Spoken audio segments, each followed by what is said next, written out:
Next देखो question number 18। In the given figure A B parallel C D and a transversal T cuts them at E and F.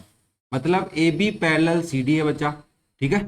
ये जो A B line है ना, ये parallel है C D के, और ये जो आपकी टी है ये ट्रांसवर्सल है जो कट कर रही है इनको, A B parallel C D वाली लाइन को ई एंड एफ पे। तो यहाँ पे ई लिखा हुआ है और यहाँ पे एफ लिखा हुआ है, ठीक है, कोई दिक्कत नहीं यहाँ तक। चलो फिर अब हम बात करते हैं आगे क्या कह रहा है। आगे हमें कह रहा है कि इफ ई जी, ये जो ई जी लाइन जा रही है ना, इधर वाली लाइन, ये वाली लाइन क्या कर रही है, ये वाली लाइन और एफ जी लाइन, ये वाली लाइन, ये दोनों लाइनें क्या कर रही हैं, ये कर रही हैं bisect of angle B E F. ये आपका पूरा एंगल बी ई एफ है, तो ये आधा आधा होगा, इक्वल पार्ट्स में डिवाइड कर रही है। सिमिलरली ई एफ डी जो एंगल है, ई एफ डी उसको बाइसेक्ट कर रहा है एफ जी। मतलब ये वाली जो लाइन है ना, एफ जी वाली लाइन, ये वाली लाइन, ये इस एंगल को क्या कर रही है बच्चा, बाइसेक्ट कर रही है। क्या बात समझ में आ रही है? ठीक है, तो आप यहाँ पे बोलेंगे ओके सर बाइसेक्ट कर रही है, मतलब ये वाला जो एंगल है ये इसके इक्वल है। ओके, तो हमें प्रूव करना है कि ई जी एफ एंगल 90 डिग्री का है। मतलब ये वाला जो एंगल है 90 डिग्री का, प्रूव करना है कि ये एंगल 90 डिग्री है, ई जी और एफ। तो देखो इस क्वेश्चन को करने के लिए आपको सबसे पहले इन दो एंगल्स की बात कर रहा हूं मैं। तो अगर मैं ऐसा लिख दूं कि ए बी पैरेलल है बच्चा सी डी के, और टी इज ए ट्रांसवर्सल, ठीक है ना, टी लाइन क्या है तुम्हारी, ट्रांसवर्सल है बच्चा। ओके, तो आप ऐसा बोल सकते हैं कि ये जो एंगल है और ये वाला कंप्लीट एंगल है, ये दोनों को इंटीरियर एंगल्स है, पेयर ऑफ को इंटीरियर एंगल। यस सर, तो हम बोल सकते हैं कि angle B E F plus angle D F E या ई एफ डी, एक ही बात होता है ना, ई एफ डी लिखा हुआ है, मैंने इसको डी एफ ई लिखा है, दोनों का सम 180 डिग्री होगा, क्योंकि दिस इज पेयर ऑफ को interior angles. Co interior angles, co interior angles का सम 180 डिग्री होता है। अब देखो ये दोनों एंगल्स इक्वल है क्योंकि बाइसेक्टर है ना इजी, तो इसका मतलब इसकी जगह, इस पूरे एंगल की जगह, ध्यान से सुनना, मैं ऐसे बोल रहा हूं कि सिंस एंगल बी ई जी इक्वल है एंगल एफ ई जी के, क्लियर है बात, नीचे वाले का नाम एफ ई जी लिखा है, ऊपर वाले का ये दोनों इक्वल है। क्यों? क्योंकि E G is bisector, E G is bisector of angle B E F की। हर एक छोटी छोटी बात समझाई जा रही है, टेंशन मत लो, जिसको नहीं पता उसके लिए बातें बताई जा रही है। और दूसरी बात, क्या मैं ऐसा लिख सकता हूं कि एंगल, ये जो दोनों एंगल्स हैं इनके नाम लिख रहा हूं मैं, डी एफ जी इक्वल है एंगल ई एफ जी के। क्यों? क्योंकि ये जो एफ जी है ना, ये बाइसेक्टर है, is bisector of angle E F D. ये बात भी समझ में आती है। अब ये दोनों लिखने से फायदा क्या हुआ, मैंने कहा देखो ध्यान से सुनना कि आपका जो एंगल बी ई एफ है ये क्या है, ये अगर मैं इसका हाफ कर दूं तो ये किसके इक्वल हो जाएगा, ये एंगल बी ई जी के भी इक्वल हो सकता है, और ये किसके इक्वल हो सकता है, एंगल एफ ई जी के भी। बात समझ में आ रही है क्या? हाँ सर बात समझ में आ रही है। तो इसका मतलब इसका हाफ चाहिएगा इधर, है ना। या फिर तुम ऐसे लिख सकते हो, इस पूरी लाइन का रिवर्स प्रोसेस ये भी लिख सकते हो कि एंगल बी ई एफ क्या है, 2 टाइम हो सकता है एंगल बी ई जी के, भाई बी ई जी का डबल करूंगा तब भी ये आएगा, या फिर मैं बोल सकता हूँ 2 time of angle F E G. क्या है, दोनों बात समझ में आ रही है? समझना जरूरी है कि इसका आधा करेंगे तब ये पार्ट आएगा, ये भी आ सकता है, बट अगर मैं आधे का डबल करूंगा, इस आधे का डबल करूंगा तब ये पार्ट आएगा। जैसे एक एग्जांपल से समझाता हूँ, बड़े प्यार से समझेंगे। मान लो ये टोटल एंगल 80 डिग्री का था, तो ये 40 हो गया, ये भी कितना हो गया, 40, ठीक है। अब मैं ऐसे बोल रहा हूँ कि टोटल एंगल 80 है, तो इस 40 का भी डबल 80 होता है और इस 40 का भी डबल 80 होता है, तो उस बेसिस पे लिख रहा हूँ कि 80 कैसे आएगा, इधर वाले नीचे वाले एंगल का डबल कर लो चाहे ऊपर वाले का डबल कर लो। तो ये वाली लाइन कैसे लिखी, समझ में आई क्या? ओके, सिमिलरली मैं ऐसा भी बोल सकता हूं यहाँ पे क्या, कि half of angle E F D किसके इक्वल होगा, एंगल ई एफ जी के इक्वल होगा, और एंगल डी एफ जी के भी इक्वल हो सकता है। और यहां से तुम ये भी बोल सकते हो कि sir angle E F D जो है ना, वो क्या होगा, 2 time of angle E F जी भी हो सकता है, और may be 2 time of angle D F G भी पॉसिबल है, ठीक है। अब तुम्हें क्या काम में लेना है वो समझना है। देखो सर मुझे अंदर वाले एंगल चाहिए, ये वाला एंगल चाहिए और ये वाला, क्योंकि मुझे इसको रिलेट करना है, तो ये अंदर वाले एंगल्स की फॉर्म में लिखो, किसको, इस बी ई एफ को। तो मैंने कहा बी ई एफ पूरा एंगल है, अंदर वाला क्या हो जाएगा यहाँ पे 2 टाइम ऑफ एफ ई जी लिख दूं। तो इस वाली इक्वेशन, इक्वेशन 1 में बाय इक्वेशन 1, ध्यान से देखना, बी ई एफ की जगह मैं ले रहा हूं एफ ई जी। क्यों ले रहा हूं, क्योंकि मुझे एफ ई जी से और फिर ई जी एफ पे जाना है, तो इस ट्राइंगल के अंदर घुसना। तो मैं लिखूंगा इसको 2 time of angle F E G plus ये जो डी एफ ई एंगल है ना, डी एफ ई एंगल ये नीचे वाला पूरा है, इसको भी मैं क्या लिखूंगा 2 time of angle E F G लिखूंगा, that is equal to 180 degree. बच्चा दोनों में से 2 कॉमन ले लोगे तो क्या बचेगा, angle F E G plus angle E F G equal 180 degree. ठीक है, नेक्स्ट स्लाइड पे आओ, देखो angle E F G plus angle F E G दोनों का वैल्यू आ गया 180 डिग्री डिवाइड बाय 2। क्या किया मैंने ये जो 2 मल्टीप्लाई में था ना, इसको उधर डिवाइड में भेज दिया। तो F E G plus E F G, F E G और ई एफ जी आगे पीछे लिखे गए हैं, कोई दिक्कत नहीं है, टेंशन मत लो। 180 हो गए और डिवाइड बाय 2 हो गए, तो आप इससे लिख सकते हो ई एफ जी की value plus angle F E G की वैल्यू कितनी आ गई, 90 डिग्री आ गई। अब यहाँ पे देखो मैं ये बात डायरेक्ट भी लिख सकता था, ध्यान से सुनना बच्चा, ये वाली लाइनें मैं डायरेक्ट लिख सकता था, मेरे को इतनी सारी बातें समझाने की जरूरत नहीं थी, ये सारी बातें समझाना जरूरी नहीं था, बट मैंने तुम्हारे लिए समझाने की कोशिश की कि बच्चे को कॉन्सेप्ट भी समझ में आना चाहिए। ठीक है, तो कोई दिक्कत नहीं, जिसको आता था वेरी गुड, जिसको नहीं आता वो इस पे थोड़ा ध्यान दो कि कैसे क्या हुआ है। यहाँ पे मुझे इससे रिलेट करना था, इस एंगल जी पे जाना था, तो मैं इस ट्राइंगल के अंदर आया। अब मुझे एक रूल पता है कि देखो सर ये एक ट्राइंगल है ई एफ जी, है ना, और इस जी एंगल की मुझे बात करनी है, तो मैं बोल सकता हूं कि in triangle E G F by angle sum property. Angle sum property क्या कहती है ट्राइंगल की, कि क्या कहती है कि ट्राइंगल के इंटीरियर एंगल्स का सम, इस एंगल का, इस एंगल का और इस एंगल का, तीनों का सम 180 होगा। तो मैं लिख रहा हूं यहाँ पे एंगल एफ ई जी ऊपर वाला एंगल प्लस नीचे वाले एंगल का नाम लिख दूंगा ई एफ जी प्लस इस जी वाले एंगल का नाम जो हमसे पूछा है ई जी एफ, तो मैं इसको ई जी एफ ही लिख रहा हूं, that is equal to 180 degree. Okay, now तुम्हें पता है कि ई एफ जी और एफ ई जी, ये रहा एफ ई जी और ये रहा ई एफ जी, इन दोनों की जगह क्या लिख सकते हो 90 डिग्री। तो आपने लिखा 90 डिग्री प्लस ई जी एफ इक्वल 180 डिग्री, और देयरफॉर ई जी एफ की वैल्यू क्या आ गई तुम्हारी 180 डिग्री माइनस 90 डिग्री। तो आपने लिख दिया कि एंगल ई जी एफ की वैल्यू हो जाएगी 90 डिग्री, और यही तुमसे प्रूव करवा रहा था, तो आपने लिख दिया हेंस प्रूव्ड। बात समझ में आई क्या? ये था आपका क्वेश्चन नंबर 18। नेक्स्ट देखो question number 19। In the given figure A B parallel C D है, ए बी जो लाइन है वो पैरेलल सी डी है, एंड ए ट्रांसवर्सल टी, यहाँ पे ये जो टी लाइन है ये ट्रांसवर्सल है, cut them at E and F, E और एफ पॉइंट पे कट कर रही है। If E P and F Q are the bisector of angle A E F, angle A E F का बाइसेक्टर है ये वाला, पी पॉइंट की तरफ लाइन जा रही है मतलब ई पी, और ये जो एफ क्यू है ये बाइसेक्टर है किसका, एंगल एफ ई एफ डी का। ठीक है, तो हमें प्रूव करना है कि ई पी पैरेलल है एफ क्यू। देखो बच्चा, अगर आपने ये एंगल इसके इक्वल प्रूव कर दिया तो आप बोल सकते हैं कि अल्टरनेट इंटीरियर एंगल्स इक्वल है, उसके बेसिस पे हम बोल पा रहे हैं कि दोनों लाइनें इक्वल है। अगर एंगल इक्वल होते हैं तो लाइन पैरेलल होती है, लाइन पैरेलल होती है तो एंगल इक्वल होते हैं। तो मैं सबसे पहले बोलूंगा, देखो भाई सॉल्यूशन में बहुत आसान सा क्वेश्चन है। आप बोलेंगे देखो ए बी पैरेलल है सी डी के and T is a transversal, T तुम्हारी क्या है बच्चा, ट्रांसवर्सल है। अब हमारे को इस पूरे एंगल को और इस पूरे कंप्लीट एंगल को इक्वल दिखा सकता हूं मैं, तो आप बोलेंगे angle A E F equal होगा एंगल ई एफ डी के। क्यों? क्योंकि ये अल्टरनेट इंटीरियर एंगल्स हैं। क्या है बच्चा? Alternate interior angles, pair of alternate interior angles are equal. अब मुझे पता है कि ई पी इज बाइसेक्टर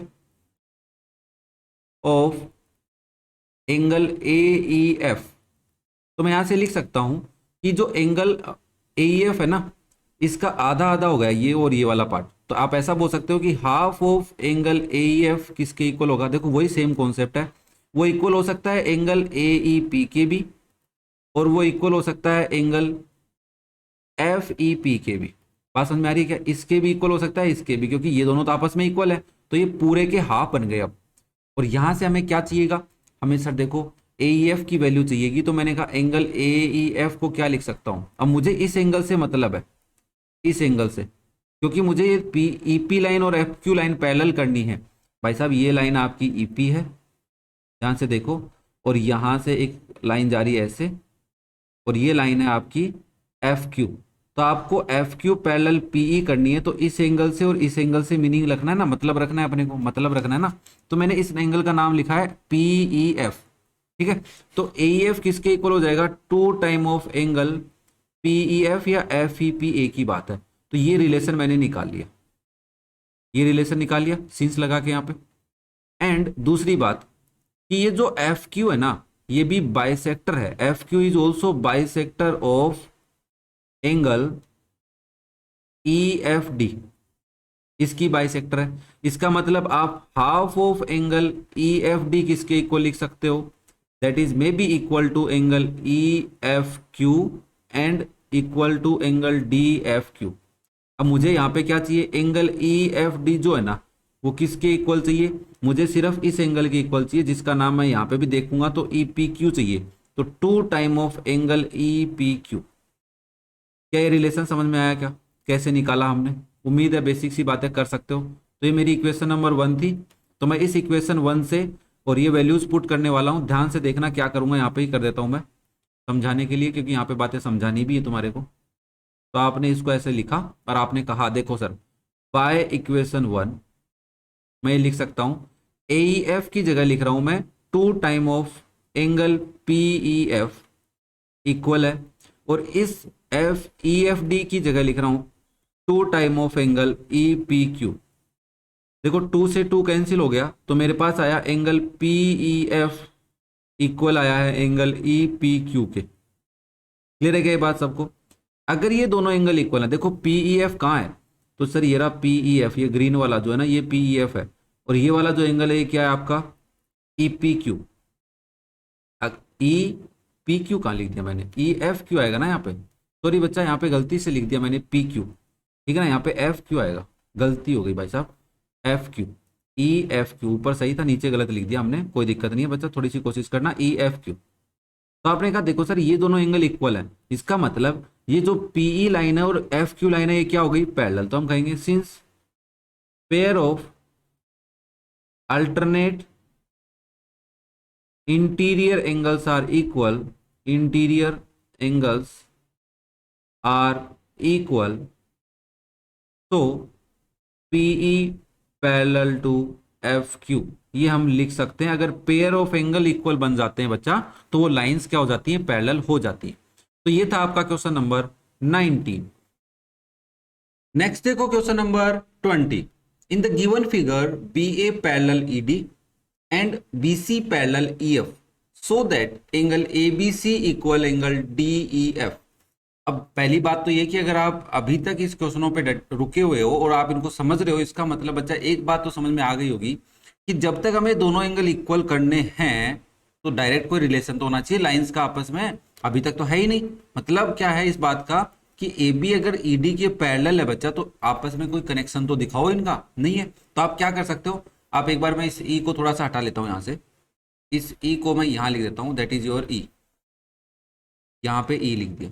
अब एक काम तो कोई बच्चा ये कर सकता है कि इस ई डी ई लाइन को प्रोड्यूस करे और इस बी सी के साथ टच करे, या फिर एक बच्चा ऐसा भी कर सकता है कि वो इस इधर ई एफ को एफ ई को इधर प्रोड्यूस करे। दो काम कर सकते हो।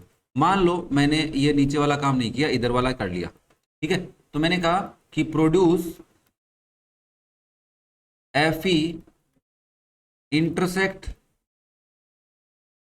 ए B at D E F G, मान लेते हैं जी पे, कि ये जो पॉइंट है हमारा क्या है, जी पॉइंट है। तो हम बोल सकते हैं कि देखो भाई ई एफ पैरेलल किसके गिवन है हमारे को, बी सी के पैरेलल है। ई एफ लाइन किसके पैरेलल है, बी सी के, तो ऑब्वियसली एफ जी भी पैरेलल होगी। तो हम बोलेंगे सिंस ई एफ पैरेलल है बी सी के, so F G also parallel to B C.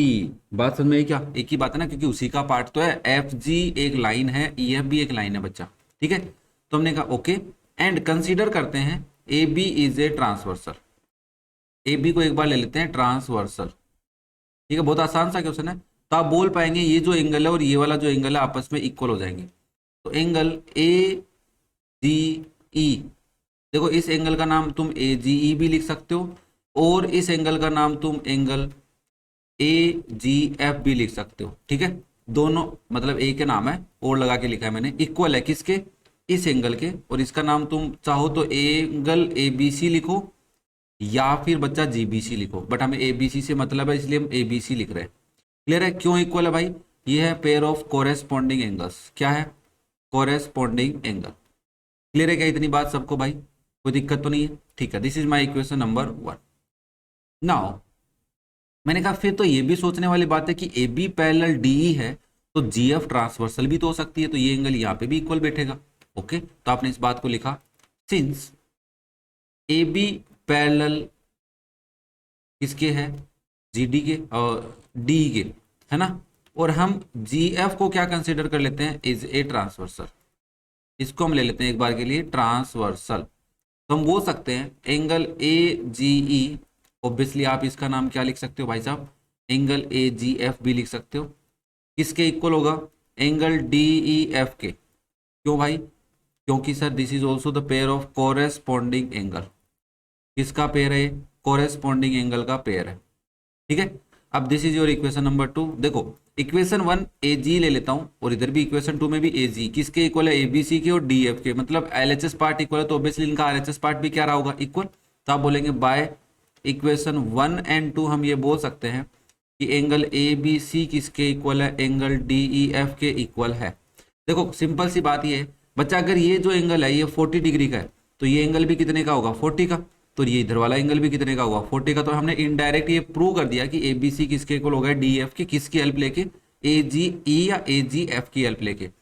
Similarly बच्चा अगर आप ऐसा नहीं करके ऐसा करते कि सर देखो ये हमारा ए बी सी है, ध्यान से समझ के जाओ, कोई दिक्कत नहीं है, दो तरीके से इसका सॉल्यूशन बेसिकली किया जा सकता है। और यहाँ पे लाइन है ए, सॉरी डी ई और एफ, डी ई और एफ लाइन है, ठीक है, इतना तो पता चल रहा होगा सबको। अब हमें क्वेश्चन क्या कह रहा है, हमने कहा कि ये लाइन इसके पैरेलल है, ठीक है, और ये वाली लाइन किसके पैरेलल है, इसके पैरेलल है। तो हमने डी को प्रोड्यूस किया और इसको मान लेते हैं पॉइंट क्यू पे इंटरसेक्ट कर रही है, ठीक है। तो हमने कहा ये जो एंगल है ना ये इसके इक्वल हो जाएगा, कब, जब ए बी पैरेलल होगी डी क्यू के और ये जो बी सी है ये आपकी ट्रांसवर्सल होगी, तो ये दोनों एंगल आपस में इक्वल। फिर हम बोलेंगे देखो भाई ये जो ई एफ है ना ये पैरेलल है बी सी के और डी क्यू हमारी ट्रांसवर्सल हो जाए, तो ये एंगल वापस से कोरेस्पॉन्डिंग बन जाएंगे, कौन से, ये वाला एंगल और ये वाला एंगल, तो फिर से इक्वल आ जाएंगे। तो ऐसे भी तुम कर सकते थे, कोई दिक्कत नहीं थी, ठीक है ना। तो ये हो गया आपका क्वेश्चन नंबर 20। नेक्स्ट देखो question number 21। In the given figure B A parallel E D, ये जो बी ए लाइन है ये इस ई डी के पैरेलल है, ठीक है, कोई दिक्कत नहीं है, समझ में आ रही है। और बी सी लाइन है वो ई एफ के पैरेलल, मतलब ये जो ई एफ लाइन है ये इस बी सी लाइन के पैरेलल है, ठीक है। तो शो करना है कि एंगल ए बी सी ये वाला angle plus D E F इस वाले एंगल का सम 180 बैठा दो, मतलब 180 ला दो। तुमने कहा देखो भाई डायरेक्ट कोई कनेक्शन फिर से नहीं दिख रहा हमारे को, तो हमने इस डी लाइन को प्रोड्यूस किया और ये क्या कर रही है, ये बी सी लाइन को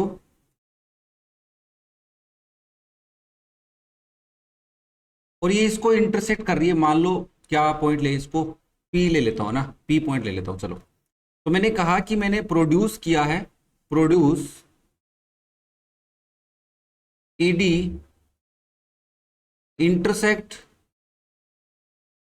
बीसी एट पी। देखो बच्चा प्रोड्यूस तो तुम एफ ई को भी कर सकते थे, ठीक है ना, ये भी कोई दिक्कत नहीं है, बट हमें थोड़ा डायग्राम में चेंज करना पड़ता, वैसे भी कर सकते हैं अपन, मतलब ये लाइन थोड़ी ऊपर ले जानी पड़ती ना मेरे को। तो मैंने कहा देखो भाई ये जो एंगल है ना ये वाला एंगल और इस एंगल का मैं एक रिलेशन निकाल लेता हूं, क्या होगा। मैंने कहा देखो भाई ए बी पैरेलल दे रखी है मेरे को ई डी के, तो इसके बेसिस पे मैं ये भी लिख सकता हूं कि ए बी जो है ना वो पैरेलल हो जाएगी ई पी के भी, है ना, हाँ सर। और बोल सकते हैं अपन B C is a transversal, B C हमारी क्या है, एक ट्रांसवर्सल है। क्या बात क्लियर है सबको। तो ये जो दोनों एंगल है क्या है, कोरेस्पॉन्डिंग एंगल है क्या, देखो भाई कोरेस्पॉन्डिंग एंगल है। तो आप बोलेंगे एंगल ए बी सी, पूरा नाम लिखूंगा मैं इसका, और इस एंगल का नाम मैं एक बार के लिए लिख लेता हूं, angle E P C. Equal है ना, प्लस क्यों लगा रहा हूं भाई मैं, यहाँ पे इक्वल है दोनों। कौन से रूल से sir? They are equal by corresponding angles, pair of corresponding angles. Corresponding angles का पेयर है दिस, इसकी वजह से दोनों इक्वल हैं। That is my equation number 1। अब क्या करेंगे, मैंने कहा देखो दूसरा काम ये करते हैं कि जो ई एफ है ना वो पैरेलल है बीसी के, पैरेलल है, और ईपी को मैं ट्रांसवर्सल कंसीडर कर लेता हूं। EP is a transversal. Okay sir, कोई दिक्कत नहीं है। अब बताओ क्या रूल लग रहा है, ये जो एंगल है और इस एंगल को देखो कौन से पेयर ऑफ एंगल बन रहे हैं, दे आर कोरेस्पॉन्ड सॉरी को इंटीरियर एंगल्स बन रहे हैं। तब बोलेंगे एंगल, और इस एंगल का नाम लिख लेते हैं जो क्वेश्चन में गिवन है डीई एफ, तो angle D E F plus angle E P C, दोनों का सम 180 डिग्री हो जाएगा। क्यों? क्योंकि this is the pair of को इंटीरियर एंगल, को इंटीरियर एंगल्स का पेयर है। ठीक है, अब मैं क्या करता हूं, बाय इक्वेशन 1 ईपीसी की जगह एबीसी रख देता हूं बस इसके अंदर। तो बाय इक्वेशन 1 हम ये लिख लेते हैं कि angle D E F plus angle A B C equal हो जाएगा 180 डिग्री के। देखो सोचने वाली बात है, क्वेश्चन को लिखने से पहले तुम्हारे दिमाग में आ जाना चाहिए कैसे करेंगे, ठीक है ना। इसके लिए तुम्हें क्या सोचना पड़ेगा, क्वेश्चन को करने के बाद अगर तुम्हें नहीं आता तो एक बार पढ़ लो और फिर उसको सोचो। मैंने कहा देखो इस एंगल को मैं यहाँ ला सकता हूँ, मान लो ये 40 है, या 40 नहीं लेते हैं, इसको कोई वेरिएबल ले लेते हैं, ठीक है। मैंने कहा देखो भाई ये एंगल अगर x है तो यहाँ पे भी x ही होगा, और ये एंगल जो है इन दोनों का अगर मैं बात करूँ तो ये दोनों एंगल क्या हो गए, कोई इंटीरियर, इनका सम 180 होगा, और इस x की जगह मैं एंगल ए बी सी लिख सकता हूँ। बस सोचने वाली बात है, बहुत अच्छे अच्छे क्वेश्चन बन रहे हैं, समझो बेटा, इनको बैठ के पढ़ो। कोई भी दिक्कत आए आप कमेंट करके पूछ सकते हैं, और वीडियोस की हेल्प ले सकते हैं। अपने दोस्तों के साथ शेयर करें यार, है ना, उनको भी पता चले कि प्रॉपर तरीके से आपको RS अग्रवाल क्लास 9th पढ़ाई जा रही है, हर एक क्वेश्चन बड़े प्यार से समझाया जा रहा है। ओके, नेक्स्ट देखो क्वेश्चन नंबर 22, बड़ा अच्छा क्वेश्चन है, मिरर का क्वेश्चन है। ध्यान से, एक बेसिक साइंस का रूल आपको पता होना चाहिए। In the given figure M and N are two plane mirrors. ये जो M और N है ये प्लेन मिरर है। अब आप कहोगे सर कहाँ है M और कहाँ है N? मैंने कहा यार बात तो सही है, तुम्हारी डायग्राम में तो नहीं रिप्रेजेंट है, तो मैं एक बार बुक की हेल्प से डायग्राम देख लेता हूँ।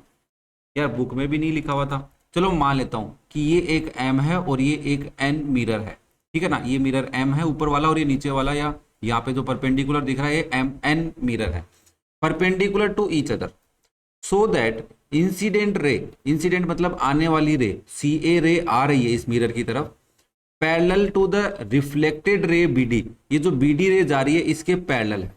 देखो बच्चा इसके लिए हमें यहाँ पे क्या करना पड़ेगा, और आप बेसिकली इसको क्या बोलते हैं, है ना, एक नॉर्मली हम बोलते हैं कि A को प्रोड्यूस किया 90 डिग्री के ऊपर, है ना, और B को प्रोड्यूस किया 90 डिग्री के ऊपर, वो दोनों P पे मिल रहे हैं। इनको हम परपेंडिकुलर्स बोल सकते हैं कि हमने परपेंडिकुलर्स ड्रॉ किया AP and BP, they meet at point P। Clear है सबको, परपेंडिकुलर है मिरर्स के ऊपर at point A and B। तो हमने कहा कि परपेंडिकुलर्स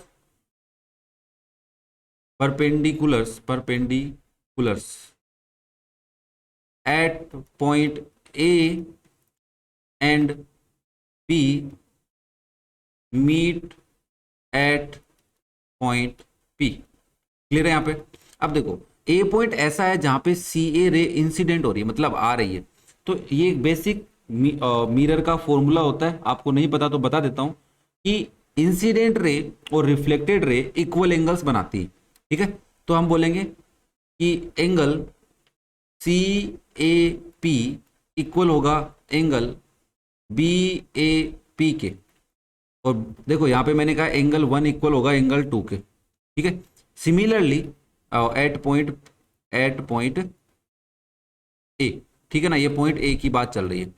सिमिलरली मैं ऐसा भी बोल सकता हूं कि एंगल ABP इक्वल होगा एंगल DBP के एट पॉइंट B, ठीक है ना। इंसिडेंट रे और रिफ्लेक्टेड रे परपेंडिकुलर पे इक्वल एंगल्स बनाती हैं, इतनी बात तुम्हें पता होनी चाहिए, ठीक है ना। नाउ मिरर्स क्या है, परपेंडिकुलर हैं एक दूसरे पे, आए ना, यस सर। तो मैंने कहा देखो ये जो लाइन है ना N, मिरर है, ये बीपी इसके पैरेलल है, तो मैं ऐसे बोल सकता हूं कि सर ये जो बीपी लाइन है ये पैरेलल है मिरर एन के, है ना। मान लो यहाँ पे एक मैं पॉइंट ले लेता हूँ ओ, ले सकता हूँ, कोई दिक्कत तो नहीं है। तो मैंने कहा एन लाइन की जगह मैं इसको लिख देता हूँ बीपी पैरेलल टू ओ ए। ओके, ठीक है सर, मान लिया आपकी बात। दूसरी बात क्या बोलोगे आप भी बोले सर एपी पैरेलल बोलोगे आप किसके, बीओ के। ये भी जो बीओ लाइन है ये वाला मिरर है और ये वाली लाइन आपस में पैरेलल, और ये वाली लाइंस आपस में पैरेलल है। ओके सर, यहां तक बात में कोई दिक्कत नहीं है, ठीक है। अब तुम बेसिकली एक रूल लगा सकते हो या नहीं लगाओ तो भी कोई दिक्कत नहीं है। मैं यहाँ पे ये बोल सकता हूं कि ये जो एक ट्राइंगल बन रहा है ना, इस ट्राइंगल में ये एंगल 90 डिग्री बनेगा। अब आप कहोगे कैसे बनेगा सर, मैंने कहा बात तो तुम्हारी सही है, इसको इरेज करता हूं, मैं दोबारा समझाता हूँ आराम से।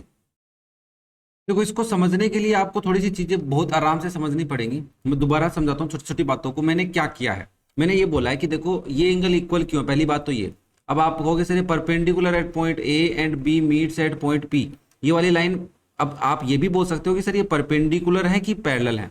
मैं यहाँ पे दोनों बातें आपको समझाता हूँ। अगर परपेंडिकुलर नहीं लेते हैं तो हम इनको पैरेलल तो लेंगे कि हमने क्या किया है, एपी पैरेलल ड्रॉ किया बीओ के और बीपी पैरेलल ड्रॉ किया है ओए के। इतना भी समझ सकते हो। अगर आपको परपेंडिकुलर पसंद नहीं आया, सर आप क्यों परपेंडिकुलर ड्रॉ कर रहे हो, जरूरी है, मैंने कहा नहीं, नॉर्मल लाइन है, कोई दिक्कत नहीं है। मैंने इसको नॉर्मल बोला है कि मैं एक नॉर्मल लाइन ड्रॉ कर रहा हूँ। ओके, ठीक है सर, कोई दिक्कत नहीं है, नॉर्मल बोल सकते हैं। ये वाली बात तो साइंस का रूल है कि इंसिडेंट रे और रिफ्लेक्टेड रे आपस में नॉर्मल लाइन के साथ क्या बनाती है, इक्वल एंगल बनाती है, ठीक है। तो इसको रूल बोल सकते हो, या फिर इसको मैं ना एंगल्स की फॉर्म में लिख लेता हूं, दैट इज एंगल 1 CAP। हाँ, एंगल 1 इक्वल है एंगल 2 के और एंगल 3 इक्वल है एंगल 4 के। ठीक है बच्चा, बहुत अच्छा कॉन्सेप्ट है, ध्यान से समझना। फिर मैंने कहा कि बीपी पैरेलल ओए लिया मैंने और एपी पैरेलल बीओ लिया, तो ये जो डायग्राम बना है भाई, ये लाइन बीओ पैरेलल, देखो यहाँ पे देखो आराम से इस डायग्राम को, क्या है, बी है, ओ है, ए है, पी है। अगर बीपी पैरेलल ओए है और बीओ पैरेलल में अगर पीए बता दूं, ठीक है ना, परपेंडिकुलर से भी कर सकते थे, मैं नहीं कह रहा नहीं कर सकते थे, बट हमें इसकी हेल्प से करेंगे तो और अच्छे से समझ में आएगा, आपका क्वाड्रिलेटरल भी थोड़ा काम आ जाएगा। तो अगर किसी भी क्वाड्रिलेटरल में both pair of opposite sides अगर पैरेलल होते हैं तो आप उसको क्या बोल सकते हैं, पैरेललोग्राम बोल सकते हैं। तो आपने यहाँ पे लिखा so O B P A is a parallelogram, is a parallelogram, है ना, पैरेललोग्राम बोलते हैं। तो मैं इसको इरेज कर रहा हूँ अब पैरेललोग्राम लिखने के लिए। ध्यान से समझना बच्चा, क्या है आपका एक पैरेललोग्राम है, ठीक है। आपको समझ में आया कि ओके सर ये पैरेललोग्राम है, बट क्वेश्चन ने हमें कहा कि मिरर्स आर परपेंडिकुलर, तो बीओ परपेंडिकुलर किस पे है बच्चा, एओ पे। मान लो भाई एम परपेंडिकुलर ऑन एन है, मिरर्स आर परपेंडिकुलर, तो ये एंगल तो 90 का रहा होगा। हाँ सर 90 का रहा, ठीक है सर, कोई दिक्कत नहीं है। बीओ परपेंडिकुलर अगर एओ है, इसका बेसिक मतलब है कि एंगल BOA कितने का है, 90 डिग्री का। और अगर ये आपका एक पैरेललोग्राम है, ध्यान से समझना, पैरेललोग्राम है, इसको बनाई कुछ हो ही रहा हूं, रेक्टेंगल या स्क्वायर दोनों बन सकते हैं। क्यों बन सकते हैं बताता हूं। तो मैंने कहा ये अगर 90 का है तो ये भी 90 का होगा, क्यों, क्योंकि पैरेललोग्राम की प्रॉपर्टी होती है कि ऑपोजिट एंगल्स आर इक्वल। अब चाहो तो आप इसको भी 90 बना सकते हो और इसको भी, क्यों, क्योंकि बच्चा अगर ये पैरेलल लाइन है तो ये OA आपकी ट्रांसवर्सल है, ये एंगल 90 है तो ये भी कितने का होगा, 90 का। क्यों, क्योंकि को इंटीरियर एंगल बन जाएंगे, को इंटीरियर एंगल्स का सम 180 होता है, एक एंगल 90 है तो दूसरा भी कितने का रहेगा, 90। सिमिलरली आप इधर से इन दोनों को ले सकते हो, क्या बोलोगे सर OA पैरेलल है बीपी के, तो BO ट्रांसवर्सल ले लेता हूं, तो इन दोनों सम का, इन दोनों एंगल्स का सम भी 180, ये मेरा 90 दे रखा है O एंगल, तो B भी 90 का आ जाएगा, ठीक है। सिमिलरली आप बाकी एंगल्स पी को तो भाई सॉरी ऑपोजिट एंगल्स के पेयर से बता रहे हैं अपन, है ना। तो हम यहाँ पे बेसिकली एक लाइन लिख देता हूँ, हमें ज़्यादा रोल नहीं लगाना, बट हमें जितना समझाना था मुझे वो मैं तुम्हें समझा रहा हूँ। तो मैं यहाँ पे बोलूँगा ये तो ठीक है कि BOA 90 डिग्री का है, हम ये भी बोलेंगे कि एंगल BPA इक्वल रहेगा एंगल BOA के। क्यों, क्योंकि pair of opposite angles are equal, pair of opposite angles are equal in a parallelogram. एक पैरेललोग्राम में ऑपोजिट एंगल्स का जो पेयर होता है वो इक्वल होता है, तो दैट्स वाई एंगल मैंने क्या BOA लिख दिया क्या? नहीं, BPA, हाँ BPA कितना चाहिए मेरे को? 90 चाहिए था, मेरे को मिल गया। क्लियर है सबको यहाँ तक? कोई दिक्कत नहीं है? पक्का? ठीक है। अब मेरे को ये अगर एंगल 90 मिला तो मैंने देखा ट्राइंगल को। किसको देख लिया? ट्राइंगल को, कि BPA एक ट्राइंगल है। क्या है बच्चा? BPA एक ट्राइंगल है। तो मैं इसको नेक्स्ट स्लाइड पे दिखाता हूँ, ध्यान से देखना। तो अब हम बोलेंगे कि सर देखो, अभी हमने एक बात प्रूव कर ली है कि ये एंगल 90 है और हमारे पास एक ट्राइंगल है। मैं यहाँ पे देखो, triangle, in triangle BPA bye angle sum property, bye angle sum property से मैं एक काम करता हूं कि एंगल 3, एंगल 2 और angle P, angle BPA plus angle 2 plus angle 3 का सम 180 होगा। हमें पता है कि BPA 90, तो मैं यहाँ पे 90 डिग्री लिख देता हूँ, प्लस एंगल 2 प्लस एंगल 3 180। तो बच्चा आप यहाँ से बोल सकते हैं एंगल 2 प्लस एंगल 3 कितना होगा? 90 डिग्री के होगा। दैट इज और इक्वेशन नंबर कौन सी थी? पहले कितनी ले ली हमने? कुछ लिया है क्या? नहीं, कुछ नहीं लिया, तो मान लेते हैं इसको इक्वेशन 1। अब देखो, हमें पता है कि एंगल 2 किसके इक्वल है? 1 के इक्वल है, और एंगल 3 किसके इक्वल है? 4 के इक्वल है ना? हाँ सर। तो यहां से आप ये भी लिख सकते हैं, और एंगल 1 प्लस एंगल 4 का सम भी कितना होगा? 90 डिग्री का होगा। That is equation number 2। अब हमें करना क्या है? देखो, हमें ये प्रूव करना है कि ये जो DB लाइन है ये पैरेलल है किसके? AC के। तुमने कहा यहां से एक ट्रांसवर्सल जा रही है, हाँ, तो ये दोनों एंगल्स मिल रहे हैं हमारे को। दैट इज एंगल 4 + 3, और नीचे वाला एंगल क्या है? 2 + 1 है। अगर मैं इन चारों एंगल्स का सम 180 दिखा दूं तो बता सकता हूं कि this is the pair of को इंटीरियर एंगल। और अगर ये पेयर ऑफ को इंटीरियर एंगल है बच्चा, तो आप बोल सकते हैं लाइन पक्का ही पैरेलल है। अगर पेयर ऑफ को इंटीरियर एंगल 180 नहीं होता तब तो हम लाइन पैरेलल नहीं बोल सकते थे, बट हमें अगर ये पता चल जाए कि 4 + 3 और 1 + 2, इन चारों एंगल का सम 180 आ रहा है, ऑब्वियसली आ रहा है ना हमारा इक्वेशन 1 और 2 से, तो इसलिए हम बोल पा रहे हैं कि अगर इनका सम 180 आ गया तो पक्का ये क्या है? पैरेलल हैं। ओके, तो हम क्या करेंगे? अब बस हमें ये काम करना है, एंगल 1 और 2 को ऐड कर लेना है। तो हम करेंगे ऐड इक्वेशन 1 एंड 2। थोड़ा सा इंपॉर्टेंट क्वेश्चन था, तो आप लिखेंगे angle 1 plus angle 2 plus angle 3 plus angle 4 equal हो जाएगा 90 + 90, मतलब LHS और LHS को ऐड कर लिया। अब कोई बेवकूफ़ी बच्चा मान लो बेवकूफ़ी करेगा वो कि एंगल 2 + 3 और 90, अब कहेगा सर नहीं मैं इसको और इसके साथ ऐड कर सकता हूँ इस इक्वेशन को, तो मैं ऐसा भी तो लिख सकता हूँ 90 degree equals to angle 1 plus angle 4। मैंने कहा बच्चा ये काम नहीं करने अपने को, ठीक है ना, हमें एंगल्स का सम चाहिए था तो हम उसको इसी वे से ऐड करेंगे। ठीक है, तो यहाँ पे that is angle 1 plus angle 2।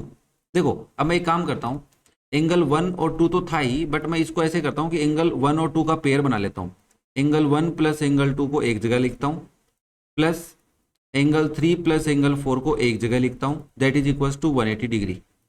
और एंगल 1 + 2 का नाम लिख देता हूँ एंगल CAB, प्लस एंगल 3 और 4 का नाम लिख देता हूँ ABD इक्वल 180 डिग्री।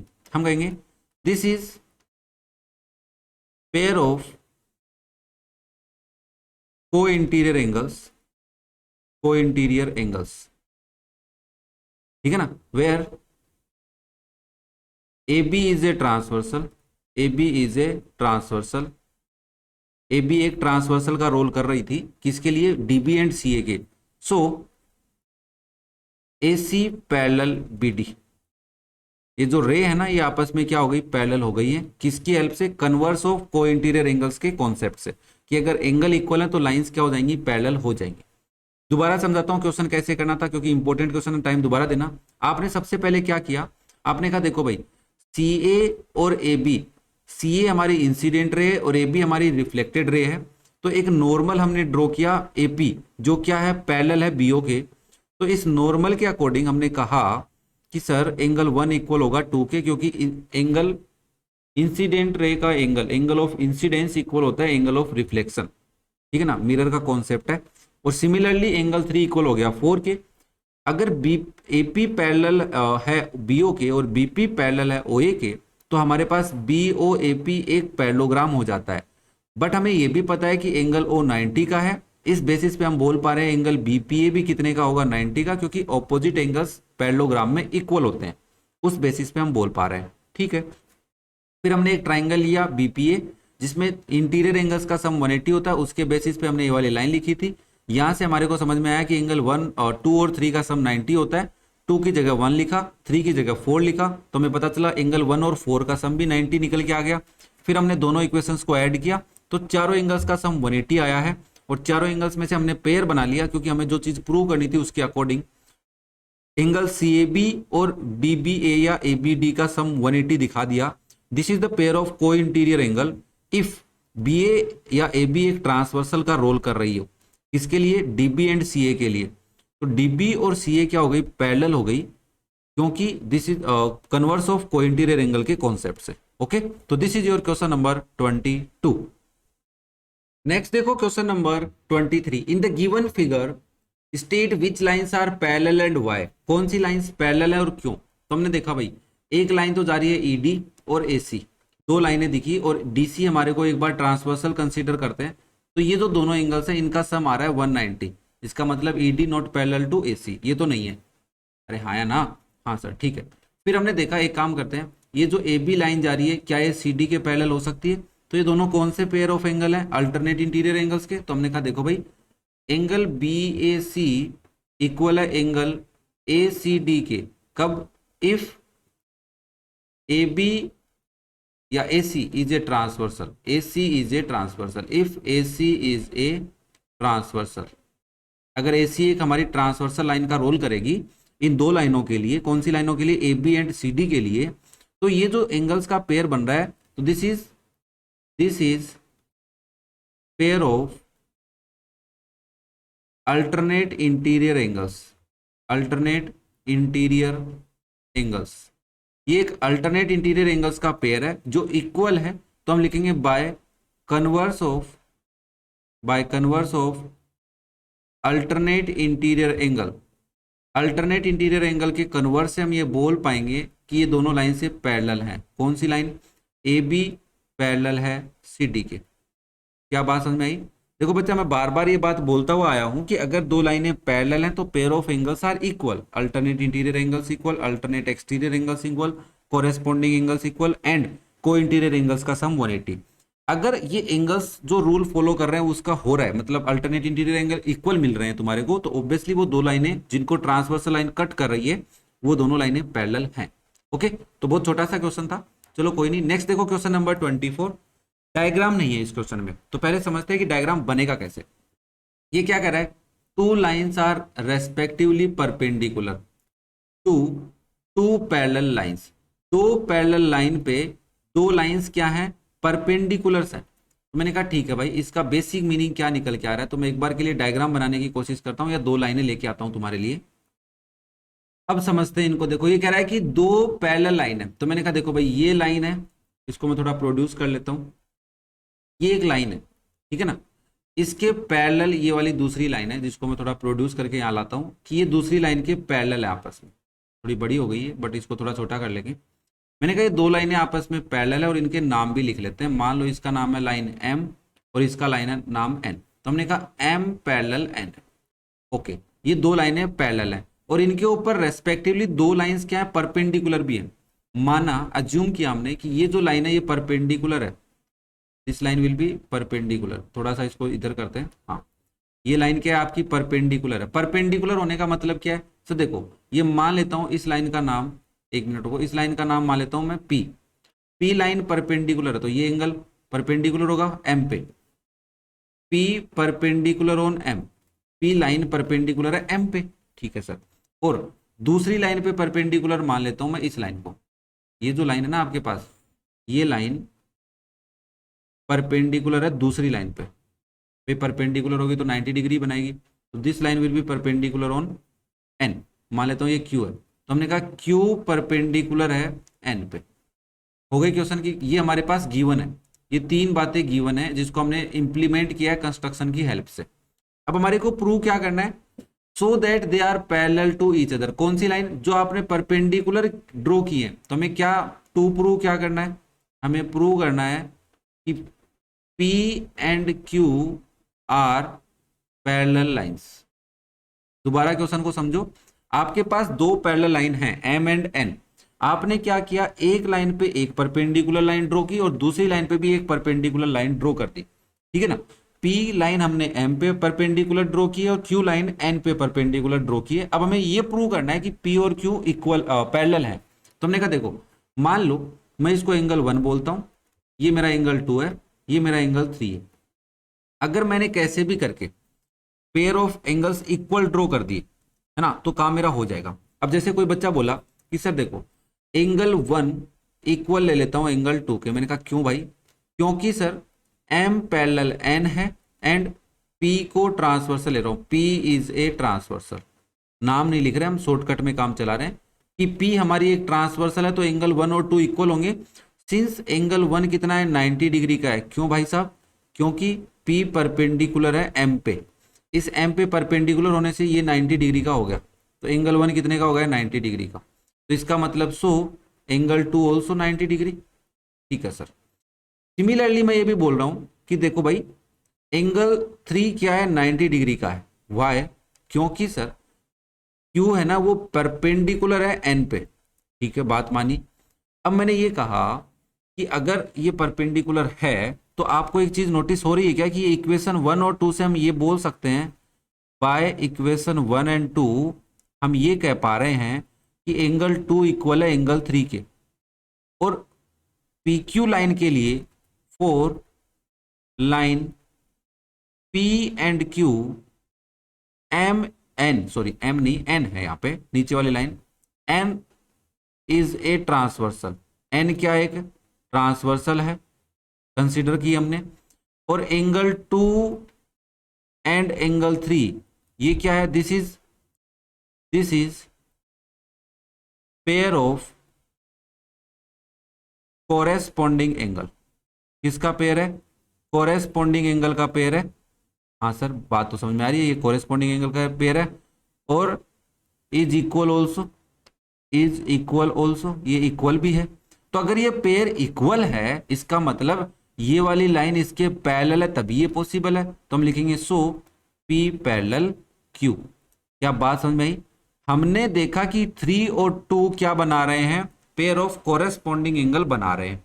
ओके, अगर 2 और 3 इक्वल आ जाते हैं तो पी और क्यू पैरेलल हो जाएंगी। तो हमने बस यही किया कि एंगल 1 और 2 क्या है, एक पेयर बना रहे हैं कोरेस्पॉन्डिंग का। क्यों? क्योंकि एम और एन पैरेलल है, पी ट्रांसवर्सली। और एंगल 1 90 है, क्वेश्चन ने हमें कहा कि परपेंडिकुलर ड्रॉ करो। अब चाहो तो आप इसका रिवर्स भी कर दो, कोई दिक्कत नहीं है। अब देखो इसको दूसरा बच्चा कैसे कर सकता था, वो बोला देखो सर ये लाइन तो परपेंडिकुलर थी, पी लाइन, तो मैंने कहा ये जो एंगल है ना इसको मैं 4 लेता हूं, तो एंगल 1 इक्वल हो जाएगा 4 के। पक्का? ना, बिल्कुल नहीं होगा। आपको क्या करना पड़ेगा, आपको उस कंडीशन में ये करना पड़ेगा कि एंगल 3 और 4 इक्वल करने पड़ेंगे। क्यों? क्योंकि सर देखो m पैरेलल n है और q आपकी ट्रांसवर्सल है, तो 3 एंगल 4 इक्वल हो जाएंगे। Angle 3 and angle 4 corresponding angles के पेयर बनेंगे। फिर आप बोलोगे कि एंगल 4 तो 90 डिग्री है। क्यों? क्योंकि एंगल 3 के इक्वल है ये तो।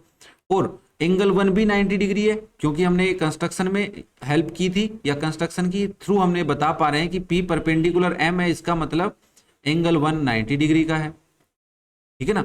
तो ये भी 90 डिग्री, ये भी 90 डिग्री। दूसरा प्रोसेस बता रहा हूं दूसरे तरीके से कैसे करोगे क्वेश्चन को। तो आप बोले ओके सर एंगल 1 और 4 इक्वल भी हैं और दोनों 90 डिग्री के भी हैं, तो ये दोनों क्या बना रहे हैं, angle 1 and 4 is a pair of corresponding angle which are equal also. तो by the rule of corresponding angle we can say line P and Q also parallel. तो यही हमने यहाँ पे प्रूव करना है। उम्मीद कर रहा हूं आपके सॉल्यूशन के साथ साथ आपको कॉन्सेप्ट सीखने में भी मजा आया होगा, समझ में भी आ रहा होगा कि कैसे हमें कॉन्सेप्ट को अप्लाई करना है। तो ये थी आपकी एक्सरसाइज 7C। इसी के साथ हमने एक्सरसाइज 7C के साथ साथ हमने चैप्टर 7 के जो क्वेश्चंस हैं वो सोल्व कर लिए हैं। अगर फिर भी आपको कहीं पे कोई डाउट है, कोई प्रॉब्लम आ रही हो तो आप कमेंट करके पूछ सकते हैं। Thank you.